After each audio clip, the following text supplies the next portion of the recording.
Muito bem, meus irmãos, nós estamos nesse período, esse é o nosso quarto encontro num recorte temático das nossas exposições bíblicas, onde nós decidimos focar no sofrimento. Como a palavra de Deus, a Bíblia pode nos ajudar no sofrimento. Algumas exposições bíblicas vão nos orientar nesse assunto, vão conduzir o nosso coração, como tem sido nos últimos 3 encontros de exposição bíblica da palavra de Deus aqui na igreja. Se você não teve nos outros encontros, estou vendo pessoas nos visitando, você é muito bem-vindo aqui. Você pode acessar o nosso canal no YouTube, eu te encorajo a fazê-lo, a se inscrever ali para ter mais da palavra do Senhor que nós temos trabalhado. E também através de áudio na plataforma do Spotify. São 2 plataformas que nós temos usado para semear a palavra de Deus no Brasil e até fora dele, para que Deus possa falar com mais pessoas dessa forma também. Se você quiser ouvir as outras mensagens, você pode ir atrás delas nesses canais. Muito bem. Hoje eu quero te convidar ao Evangelho de Marcos. Marcos, no capítulo 14, 32 a 36. Assim diz a palavra do Senhor. Então foram a um lugar chamado Getsêmani. Ali Jesus disse aos seus discípulos: sentem-se aqui enquanto eu vou orar. E levantando consigo Pedro, Tiago e João, começou a sentir-se tomado de pavor e de angústia. E lhes disse: a minha alma está profundamente triste até a morte. Fiquem aqui e vigiem. E adiantando-se um pouco, prostrou-se em terra e orava, se possível, lhe fosse poupada aquela hora. E dizia: Abba, Pai, tudo te é possível, passa de mim esse cálice. Porém, não seja o que eu quero, e sim o que tu queres. Até aqui a palavra do Senhor, vamos falar com Ele. Ó Deus bendito, nós nos curvamos diante do Senhor e diante da Tua palavra. Precisamos da Tua voz, do Teu desígnio santo e poderoso no texto sagrado, alcançando o nosso coração, moldando-nos os olhos, a fé, o coração. Te pedimos isso em nome de Jesus, Pai. Amém. A proposta dessa hora diante da Bíblia é responder a seguinte pergunta: qual o maior sofrimento do mundo? Qual o maior sofrimento do mundo? Qual o maior deles? Esse texto mostra. E nós vamos responder isso de algumas formas na palavra de Deus.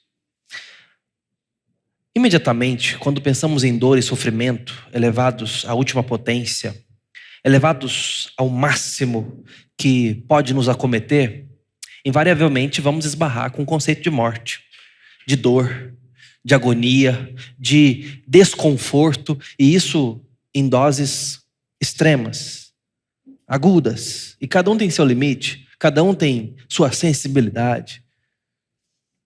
Mas o fato é que nem todo mundo lida da mesma forma com a morte iminente, por exemplo. Tem gente que tem um distanciamento com relação à vida e à morte que é capaz de lidar com isso com certo domínio e até frieza. Tem gente que não suporta nem pensar nisso. Tem gente que não suporta passar por o mínimo de dor e sofrimento possível e já dá sinais de desespero. Tem gente que consegue manter a serenidade por muito mais tempo. Tem gente que não suporta ser incomodado. Tem gente que tem um autocontrole completamente disciplinar.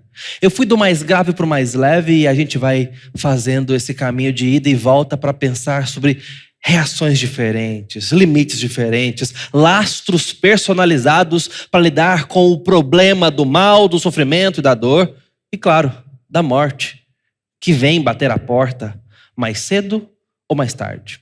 Como é que é você? Como é que você lida com isso?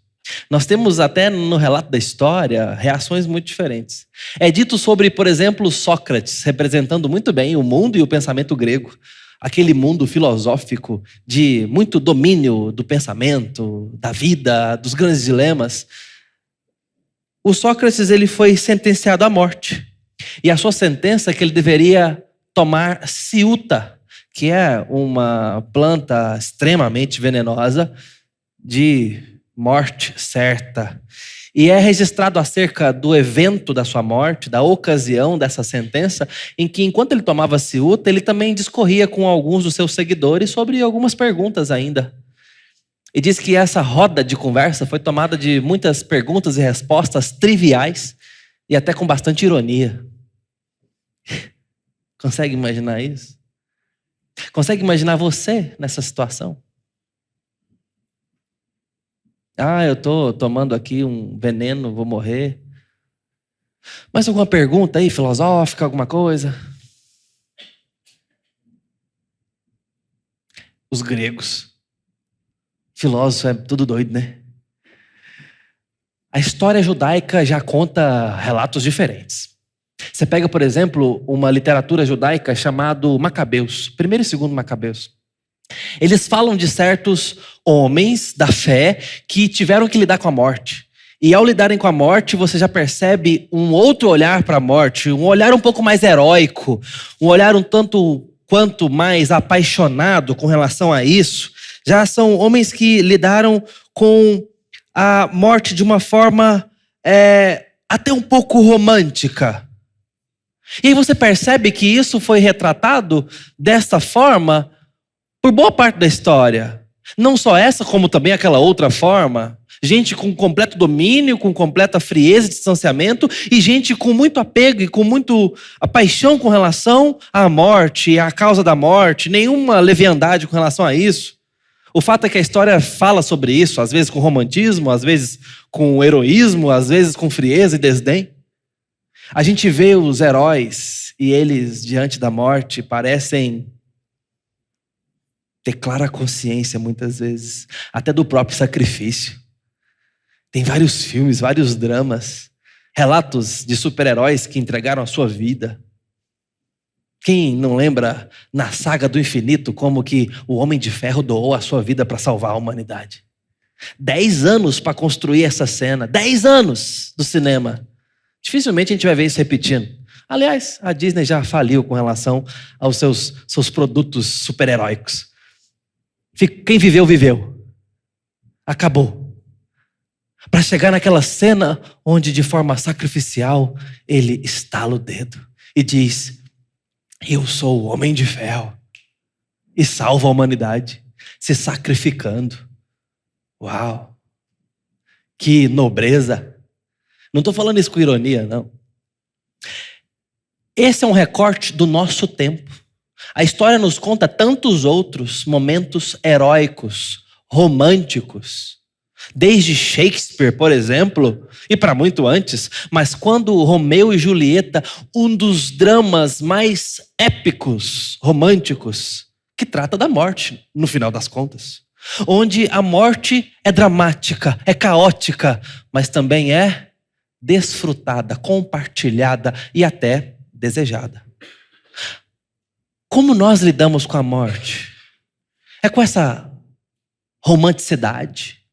É com esse grau de virtude, de sacrifício, de domínio, de altruísmo, de entrega, de controle? Ou mesmo com a frieza dos gregos, que é capaz de chamar para uma roda de café enquanto espera a morte chegar? O fato é que muitos lidaram muito bem com a morte. Muitos. E eu estou falando aqui de personagens fictícios, mas se nós vamos para a história, e para a história da igreja, você vai ver relatos muito bonitos de pessoas lidando com a morte muito bem. Eu cito, por exemplo, Policarpo de Esmirna, um dos recentes após a ressurreição de Cristo ali, um dos pais da igreja. O Policarpo, ele foi alguém que viveu à espera da morte iminente através de uma condenação por fogueira de uma forma muito elogiosa. Ele disse assim ao ser condenado pelo magistrado, e que disse assim para ele: eu lhe darei mais uma chance. Você pode agora renunciar o cristianismo e retratar-se, e então escapará da execução.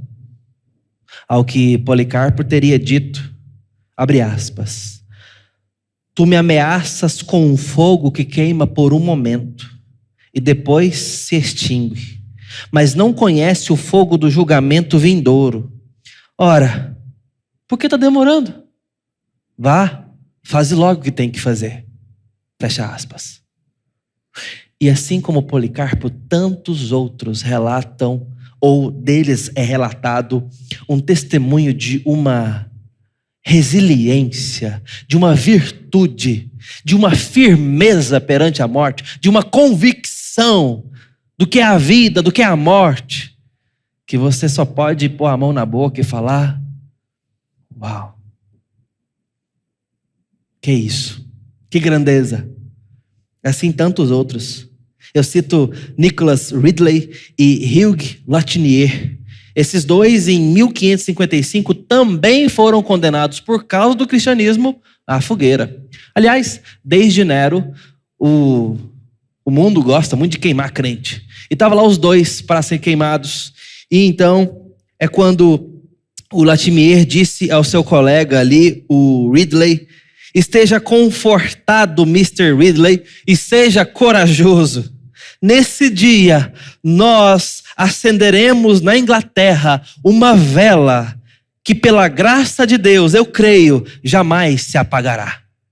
Fecha aspas. Uau! Brilhante isso, não? Poderia citar John Hus para os irmãos, que também foi executado, queimado, enterrado e desenterrado, porque não podia enterrar protestantes naquela terra.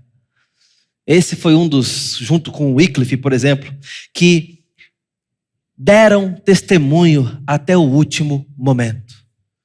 Foi dito: você agora me condena como um ganso, mas Deus levantará cisne aqui que você não poderá contra. Essa foi uma das palavras de John Hus contra o papado da época.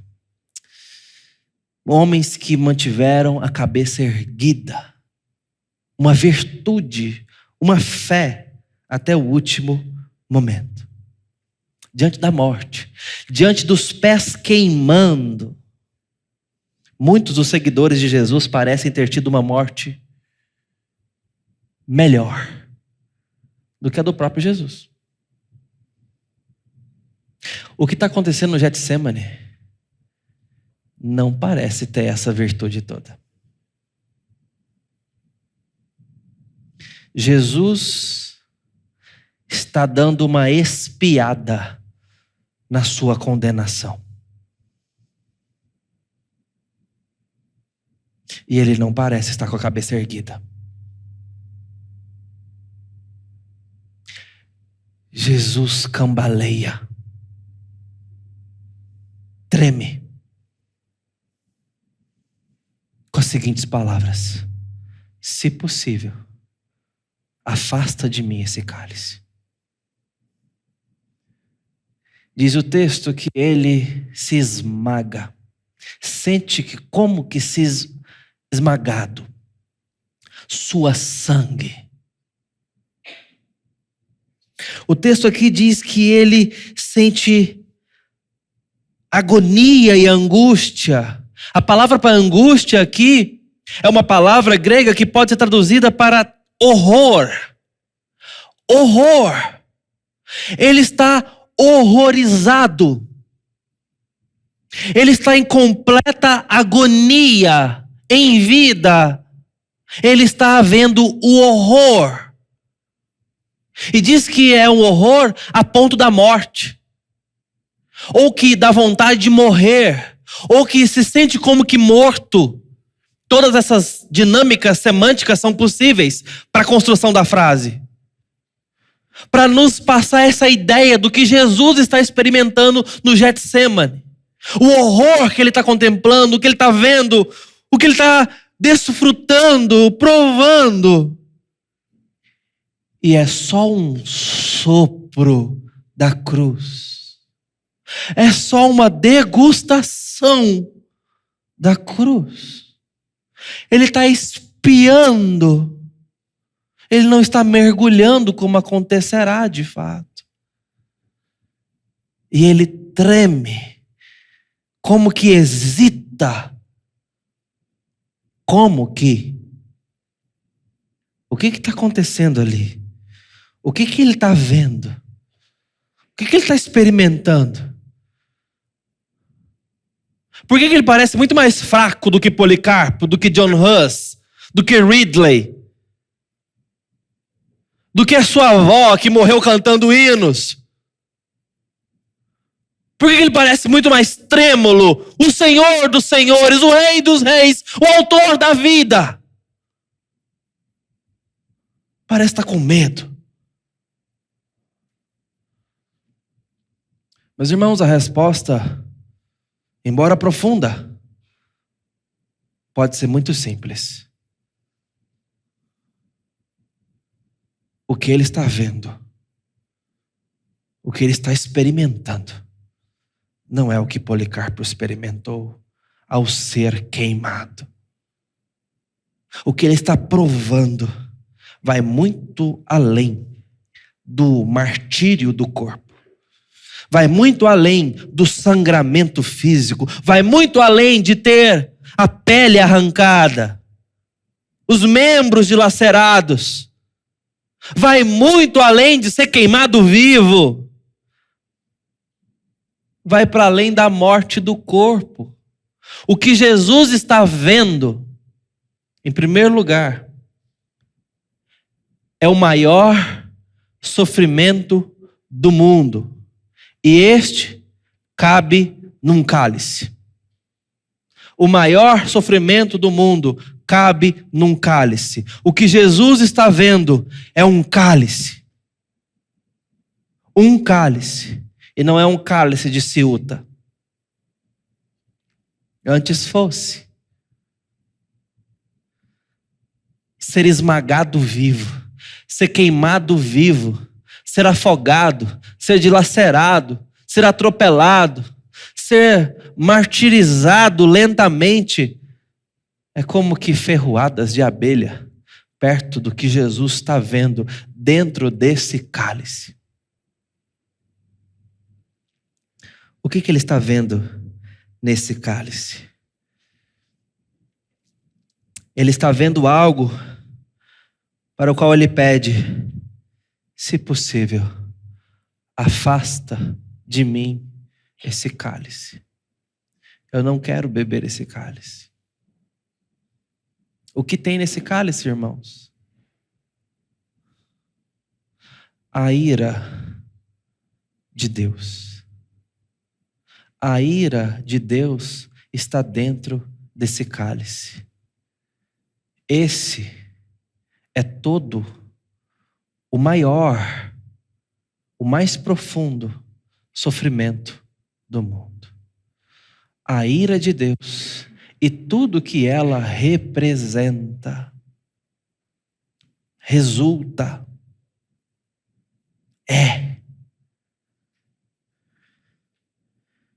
Ezequiel 23, 32 a 34 diz o seguinte: beberás do cálice fundo e largo, do cálice de pavor e de assolação, tu o beberás, o esgotarás e o despedaçarás, e com os seus cacos ferirás os próprios seios. Cálice da ira. Isaías 51, 22 diz: taça de atordoamento e do cálice da minha ira. Apocalipse ainda diz sobre o derramar dos cálices, que é o preenchimento da ira de Deus derramada sobre a ordem criada, o juízo final de Deus. Sua ira aplicada.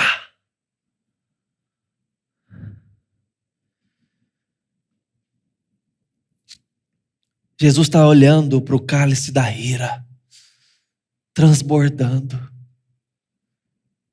e está dizendo: se possível,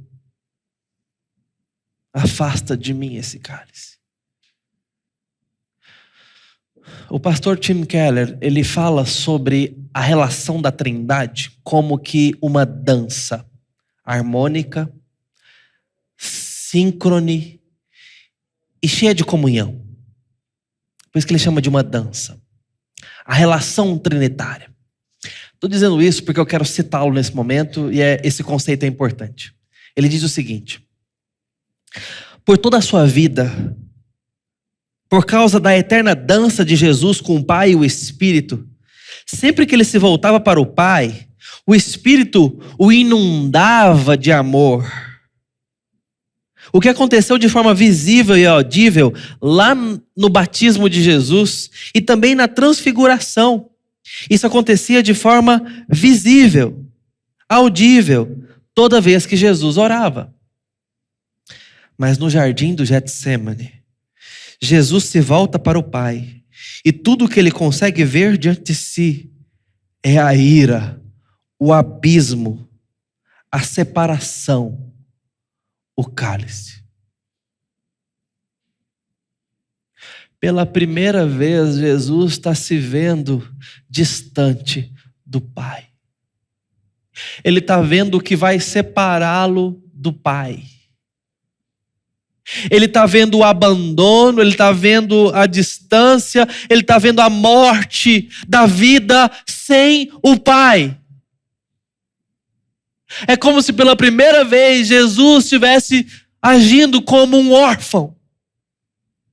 Não porque Deus morreria, mas porque o seu relacionamento com o Pai, naquele momento, estava vazio.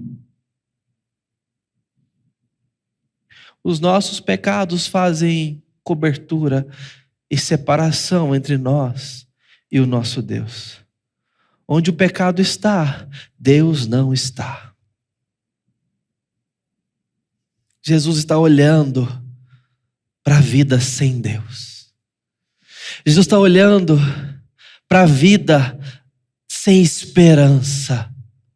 Jesus está olhando para a morte da criatura. Jesus está olhando para a separação, a inimizade concentrada, para o horror do pecado, em sua forma máxima. E, diferente do que seria conosco, ele não se enlouquece ao ver a maldade. Ele chora e se agoniza. É isso que Jesus está vendo. Ali, ele começa a experimentar a desintegração espiritual, a fratura cósmica que o pecado causa na existência infinita que aconteceria na cruz. Ele começou a degustar e a provar o que aconteceria na condenação do pecado na cruz. É algo horrível.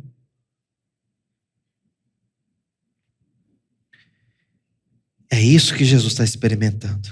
O maior sofrimento do mundo. E este cabe num cálice. Mas em segundo lugar, o maior sofrimento do mundo também é o maior amor do mundo.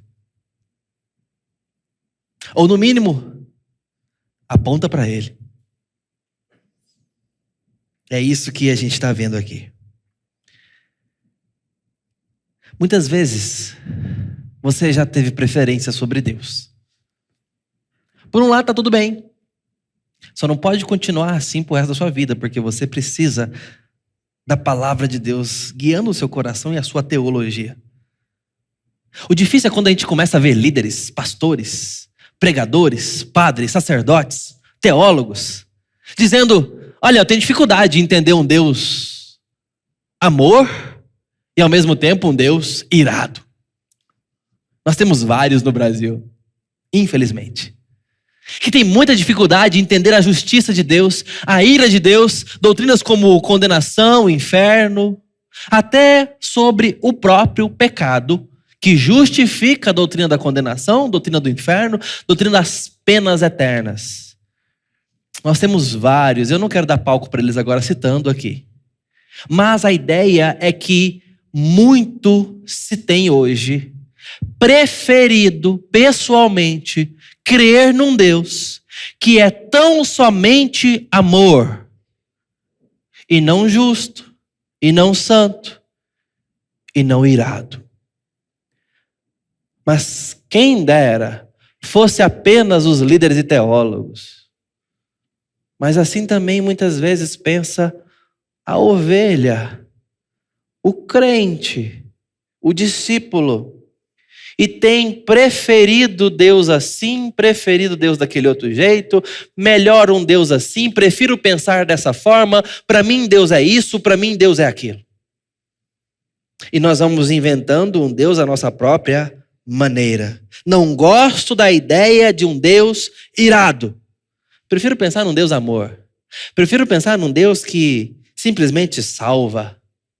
Prefiro pensar num Deus que não condena. E assim eu posso ver como eu quero e ainda desenhar Deus do meu jeito. Nós temos bolado esse pensamento nas últimas décadas com muita fluência, robustez e complexidade. Nós temos, nos últimos 30 anos pelo menos, nos esforçado para desenhar na pós-modernidade, uma autoridade do eu, um culto de si próprio, ainda que projetado para fora, ainda que projetado em outro, ainda que projetado em outra coisa. Mas nós temos articulado um pensamento de não termos um Deus, mas termos ídolos. Por mais que esse pensamento seja antigo, nós estamos versando isso hoje em pensamento, em senso comum, em filosofia, em doutrina, em pensamento popular. De como que a minha liberdade, os meus direitos, os meus desejos é que mandam. Não é apenas meu corpo e as minhas regras. É o meu nome, o meu universo. A ponto de eu, se eu quiser, sair pela rua imitando um cachorro e dizendo: eu sou um cachorro. É esse mundo que nós temos vivido hoje. Isso não está tão distante de nós assim. A autoridade do eu. Aí você pensa: mas cada um pensa de si o que quiser. Tudo bem, até aí, tudo bem. Cada um se enxerga como quiser. Tudo bem você ignorar Deus nesse processo, arque com as consequências, porque Deus tem opinião a respeito de você. Mas nós não estamos contentes com a forma livre que nos enxergamos. Nós também queremos inventar Deus à nossa maneira. Esse é o processo da aproximação idólatra. Nós projetamos um ídolo à nossa imagem e semelhança. A adoração é um movimento inverso. Nós adoramos o outro pelo que ele é. Objetivamente, não subjetivamente. Pelo que ele é, pelo que ele faz, por seus atributos. Reconhecemos, louvamos e até nos curvamos. A idolatria não. Ela tem uma função mercadológica e nessa função nós projetamos no ídolo a nossa imagem, nossas preferências. É isso que fazemos quando preferimos um Deus amor, mas tão somente amor. Tolice nossa. Deixa eu te dizer uma coisa. Não tem como querermos um Deus amor se não tivermos um Deus irado. Você quer experimentar o amor de Deus? Ele precisa vir com a sua ira. Caso contrário, seu amor não nos alcançará. A sua ira precisa cumprir o seu propósito. Precisa fazer o que tem que fazer. Precisa ser consumada. Mas eu volto nesse raciocínio daqui a pouco, porque eu quero te contar um relato de história triste da minha vida. Permita-me. Desde que eu não seja herói da história, tá tudo bem eu contar episódio da minha vida. E dificilmente eu sou herói de qualquer história minha mesmo. Então, eu quero contar uma história do meu pai. Essa foi uma das cenas mais terríveis que eu vi na vida. Para dizer uma coisa para você, é possível que amor e ira andem juntos. É possível. E por isso eu quero te contar essa história. Eu morava aqui no Sonho Verde. Devia ter ali entre 5 e 8 anos, eu não lembro exatamente qual época da vida foi isso, mas é mais ou menos por isso aí. Eu não tinha colegas da minha idade na rua, nem na quadra. Meu irmão é 5 anos mais velho do que eu e a turminha era da idade dele. E quando uma criança de, 7 anos vai brincar com crianças 5 anos mais velhas, ela não brinca junto, ela atrapalha. E era esse o meu papel e a minha missão naquela tarde. Não era a primeira vez, mas vamos focar nesta vez. Eles estavam jogando futebol de golzinho, que normalmente era feito com 2 tijolos ou 2 chinelas Raider colocadas ali para você chutar a bola no meio. Claro que eles não deixavam eu jogar a bola. Talvez por isso nunca aprendi a jogar bola. Mas o fato é que eu não me furtava de estar ali no meio, ajudando eles. E quando um deles perdeu a paciência, o mais velho do grupo, já tinha ali uns 18, 19 anos, ele era irmão de uma das mães, um filho extemporão, mais velho do que os meninos, e ele estava ali brincando. Esse perdeu a paciência no momento, não deu mais. Ele nem era tão próximo da turma, então o pavio dele era mais curto para com a turma ali. Não me conhecia, não tinha amizade o suficiente, e ele então foi até mim e encheu a sua mão com a minha bochecha. Pregou a mão dele no meu rosto. Óbvio que eu fui para casa chorando, com 5 marcas de dedo no rosto. Meu pai perguntou o que aconteceu, eu expliquei da forma mais honesta possível. Meu pai saiu então, se levantou imediatamente, saiu de casa, e na porta de casa tinha uma cerquinha que aprumava uma planta que a gente tinha colocado ali na calçada para crescer, uma árvore. Eu acho que era umas 7 copas. E meu pai, então, firmou um dos pés naquela cerquinha e com as 2 mãos arrancou uma daquelas tábuas.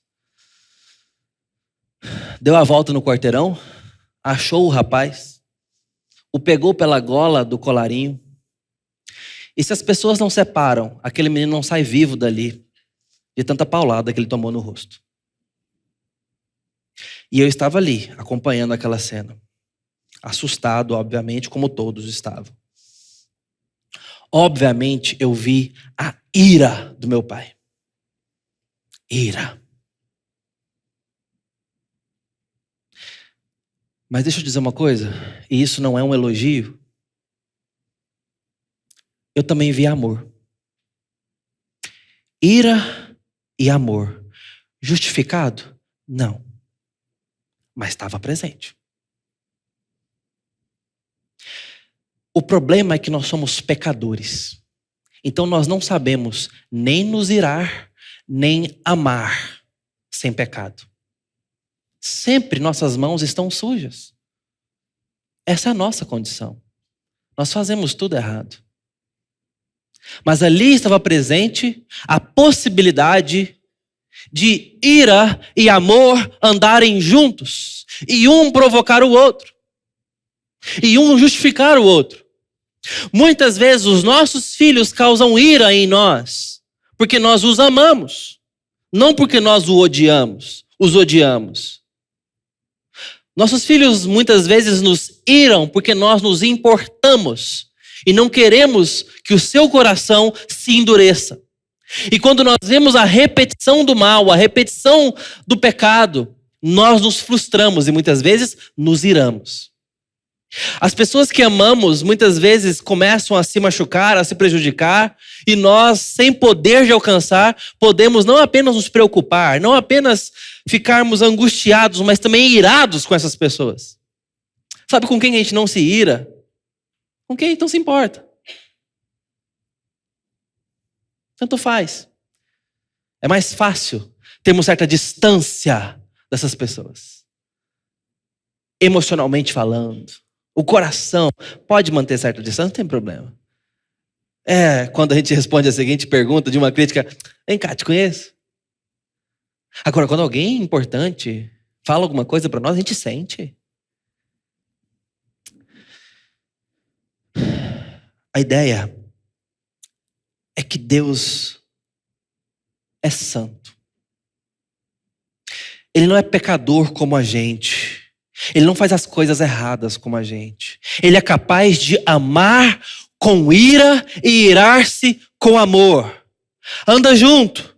Mas nesse caso, um é condição para que o outro seja aplicado.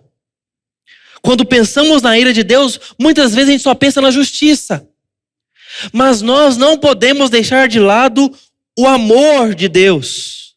Porque vem junto com a sua bondade. Porque a ira de Deus, ela se concentra no cálice que Jesus vai beber. E o que Jesus está fazendo é recebendo a ira de Deus no lugar de tantos e tantos pequeninos. A ira de Deus mostra o seu amor. A Bíblia nos diz que Deus ama tudo quanto criou. Esse é um dos motivos pelo qual ele fica irado com o que está acontecendo no mundo, por causa do pecado. A deterioração, o apodrecimento, o vazio, a rejeição, a autodestruição, com tudo que ele ama. Deus se ira. Por isso não faz o menor sentido falar que quer um Deus amor, mas rejeita um Deus irado. Se Deus é bom e amoroso, ele deve se irar contra o mal e o pecado, mas a ponto de fazer alguma coisa a respeito, de resolver esse problema. E é isso que ele está fazendo no cálice que Jesus vai beber na cruz. Fazendo alguma coisa a respeito. Condenando o mal. Pagando o preço do mal. Botando um fim nisso. Um Deus que não se irasse.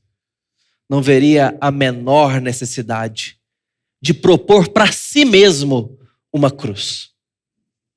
Mas porque Deus se ira contra o pecado, ele providenciou para o Filho o madeiro maldito, para o crucificar ali, para o abandonar ali, para o punir ali, para o sangrar ali, para castigá-lo ali, para que ali florescesse a paz com seus filhos, para que ali ele fosse a substituição pelo seu povo, para que ali ele redimisse, perdoasse, cobrisse, provasse o seu amor para com os seus filhos.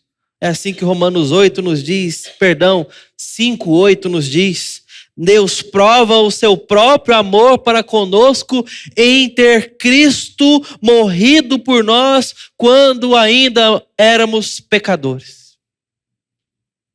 Essa é a prova do amor de Deus, em ter Cristo morrido por nós, na nossa condição miserável. A ira de Deus foi colocada sobre Cristo, para que Deus não se irasse conosco. Esse é um texto que mostra o nosso valor. Esse é o nosso valor. O nosso valor não está em nós, mas no quanto foi pago por nós. Nós não valíamos nada, mas foi pago um alto preço. Igual os bonés leiloados no acampamento. Um boné que deve ter custado uns R$20, Teve alguns que foi leiloado por R$ 3.000. Hoje um falou, nossa, eu queria um boné desses aqui. Eu falei, esse aqui deve ter sido uns 2.000, viu? Vale isso tudo? De jeito nenhum. Mas foi pago um alto preço, agora ele vale. A gente brincou para a construção do templo com alguns bonés exclusivíssimos. Alguns saíram por 100, outros por 2.000. Brincamos com isso, alguns irmãos puderam ofertar com alegria. Queridos, eu estou só brincando com os irmãos para falar de algo muito profundo. O valor não está na coisa, não está em nós, está no preço que foi pago. O preço que foi pago é do tamanho da ira de Deus em Cristo. Porque a ira de Deus em Cristo mostra o maior sofrimento do mundo, ao mesmo tempo que mostra o maior amor do mundo. Deus está amando enquanto se ira contra o Filho amado. Não pelo pecado do Filho, mas pelo pecado daqueles que o Filho substitui na cruz. Nós precisamos entender isso. Isso nos faz regular a nossa adoração. É nesse sentido que C.S. Lewis, correspondendo com um homem chamado Malcolm, gerando então um livro chamado Cartas para Malcolm, mas na verdade é uma troca de correspondências. E o Malcolm, certa vez, dizendo que tinha dificuldade com essa ideia da ira de Deus, ele escreve, olha, eu tenho dificuldade de pensar em Deus que se ira. Para mim, ajuda mais pensar em Deus como um fio desencapado. Perdão, com a justiça de Deus como um fio desencapado. Ele diz o seguinte, o fio desencapado não se ira com a gente. Ele está lá. Se a gente tropeçar nele e cair, nos machucamos. Essa é a ideia de justiça. Explico. O fio não vem para cima de nós, mas ele tem a sua justiça. Não mexa com ela, não tropece nele. Cuida da sua vida que vai dar tudo certo. Ele prefere pensar em Deus assim.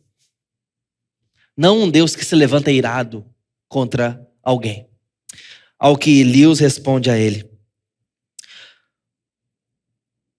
Caro Malcolm, o que você supõe ter ganhado ao substituir a imagem de uma irada majestade por um fio desencapado?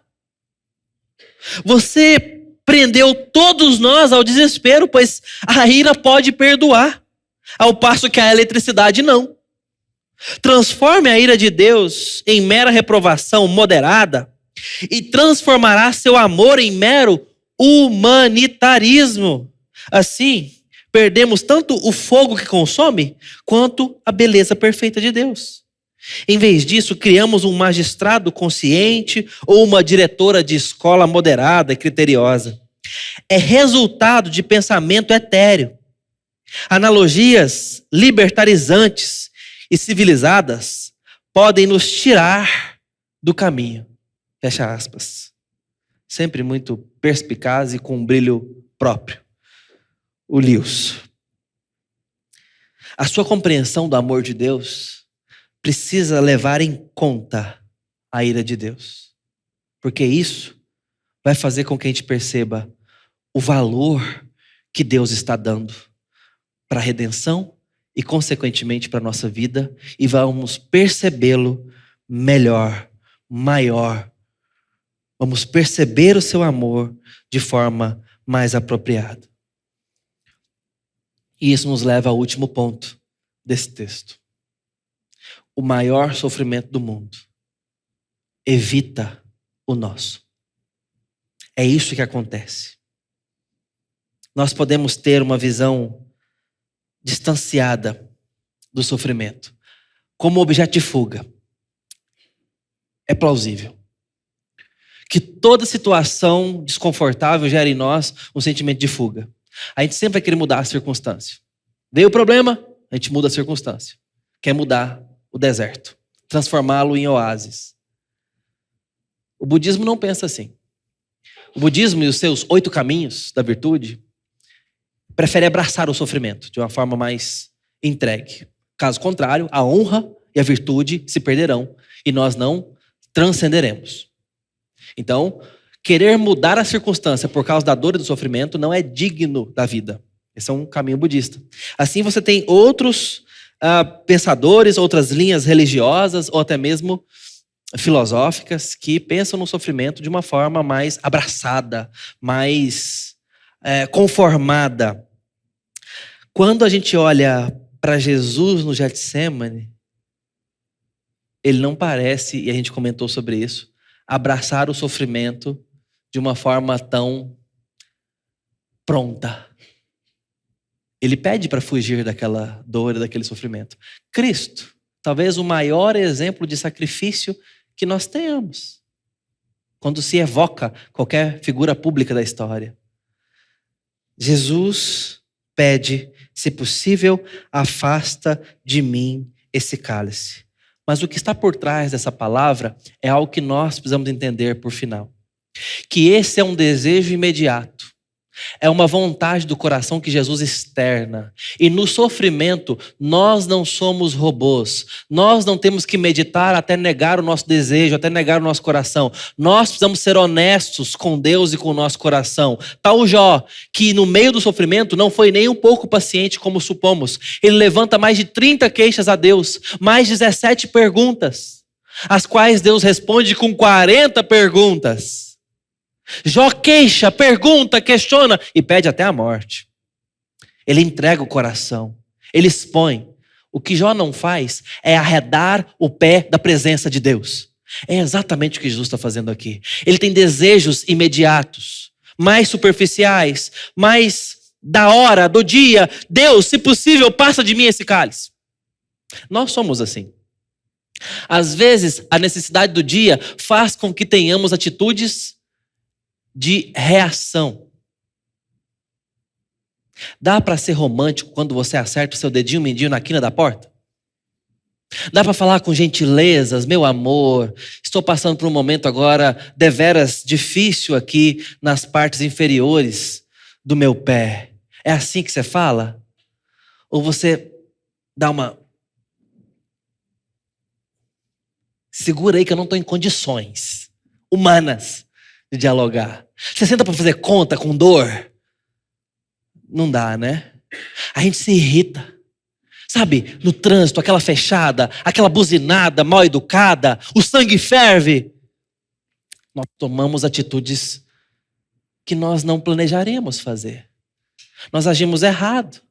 Dá para ser mais simples do que isso. Vá ao mercado com fome e a sua lista de compras explodirá. Não será pensada.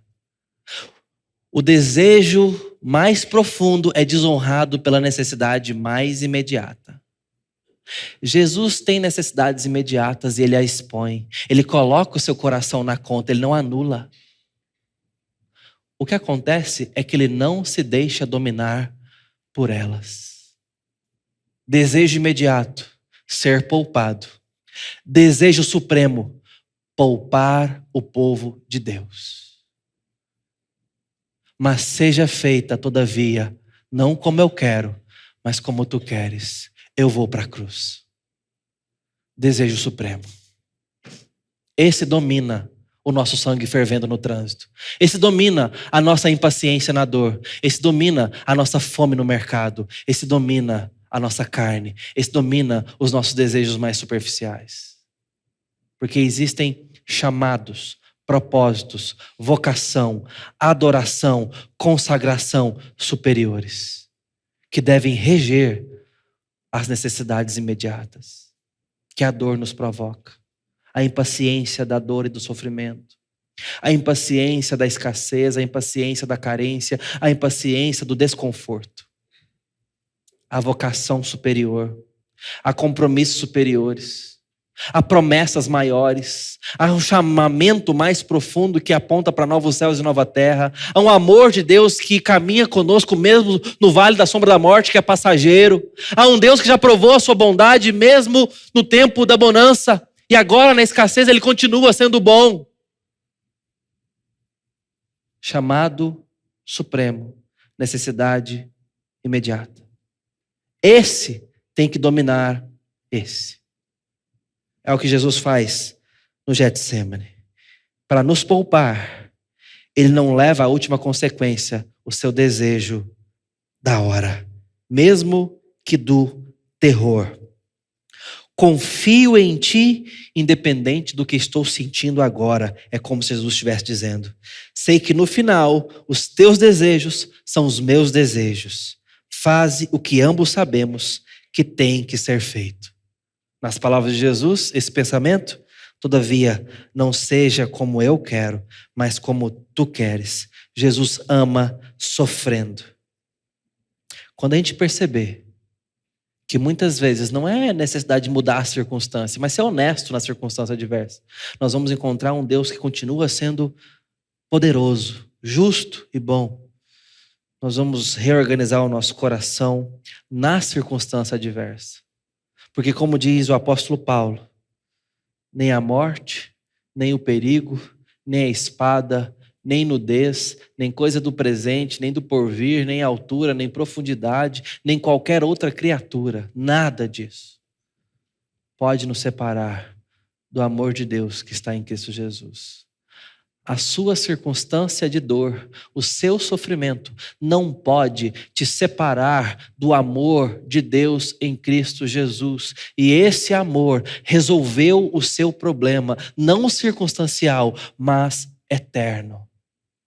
Ele comprou para você vida eterna.